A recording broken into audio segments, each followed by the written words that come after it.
Última dúvida de hoje é da nossa aluna Maria Paula. No módulo de manejo da crônica do curso de consultório, ela pergunta o seguinte: Olá, doutor Eduardo, em relação à meta pressórica para a DAC crônica. Ok, é falado que a meta é abaixo de 130/80, mas qual o valor mínimo?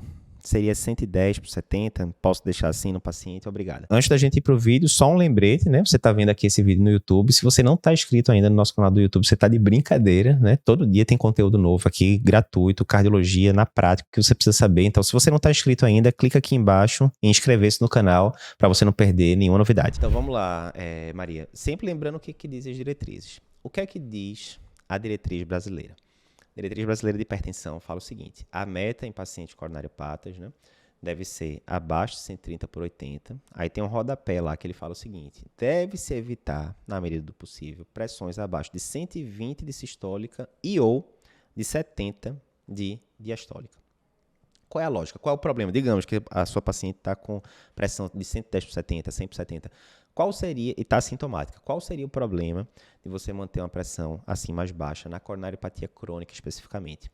E aí a gente volta para a questão da curva J. Já ouviu falar na curva J? É o seguinte: imagina um J, né? Aqui, quem está vendo aqui no vídeo, para mim é um J, mas para você está aparecendo aqui invertido, né? Mas o que é a curva J? A gente sabe que pacientes com pressão aumentada têm maior risco de eventos cardiovasculares, né? Não tem muita dúvida. E a gente tratando esses pacientes hipertensos com medicação, a gente diminui o risco cardiovascular desses pacientes. Não tem muita dúvida. Qual seria o problema? Se você baixar demais, voltaria a aumentar esse risco cardiovascular. Por que isso? Vamos voltar agora para a fisiologia coronariana. Como é que é a pressão de perfusão coronariana? Ela depende basicamente de dois fatores. A perfusão coronariana acontece majoritariamente durante a diástole, certo? A válvula aórtica está fechada, o sangue que está ali na aorta e que tende a voltar para o coração na diástole, ele termina pegando ali o caminho das coronárias e perfunde as coronárias. A perfusão é muito mais na diástole do que na sístole. Ok, então, de um lado depende da pressão diastólica, que a gente mede, né, no braço do paciente. Do outro lado, depende da pressão dentro do ato direito, porque em última instância, depois que as coronárias vascularizam ali o miocárdio, vai ali para o sistema venoso, seio coronário e desemboca no átrio direito. Ou seja, pressão de perfusão coronariana, em última instância, é pressão diastólica, que a gente mede no braço do paciente, menos a pressão no ato direito. Isso quer dizer que, quanto mais a pressão diastólica do paciente cai, mais a pressão de perfusão coronariana cai.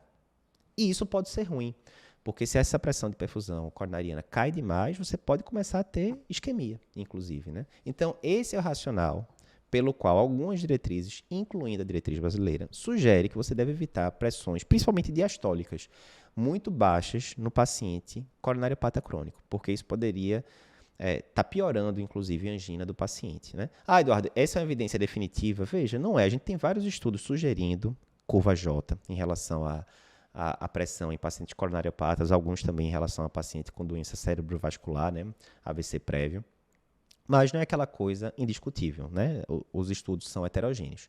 Contudo, né, mais uma vez, na hora que a gente está em dúvida, se você está em dúvida e não é um mega especialista naquele assunto, é melhor você seguir as diretrizes que foram feitas por grandes especialistas na área. Então, a diretriz da SPC diz isso.